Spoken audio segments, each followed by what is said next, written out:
As previously mentioned, certain personality profiles have shown to be impacted more by smartphone use than others.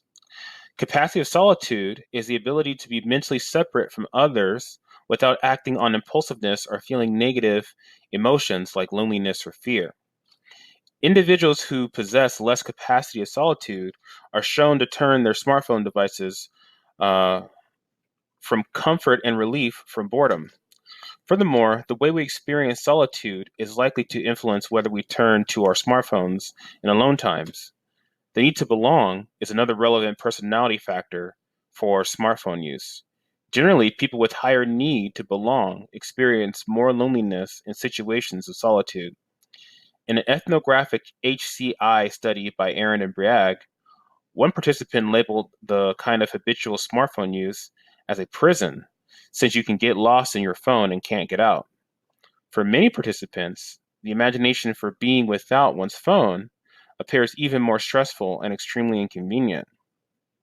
In the realms of work uh, and academic performance, a correlation study also found a negative association between cell phone use and academic performance. An experimental study showed that the mere presence of a smartphone reduced cognitive capacity, especially for those users with a higher dependence on the phone. A survey by Drago found that 85% agreed to the statement that present technology impairs interpersonal communication. And this last finding is relevant to how me and my wife interact in the car whenever we run an errand. I'm usually busy through the day, and I don't get to talk to her or see her until I'm off work. So I do work from home, but she's wrangling the kids, cooking or cleaning. So I have to wait patiently for my opportunity to talk to her. So the thing that we're struggling with right now is our communication in the car. So I have this idea that uh, we'll get to talk in the car since we have a hard time getting together during the day.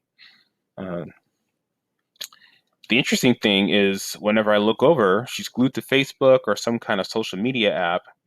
So full disclosure, I don't consider her a social media addict, but by any means. But every time in the car, like clockwork, she's glued to her phone.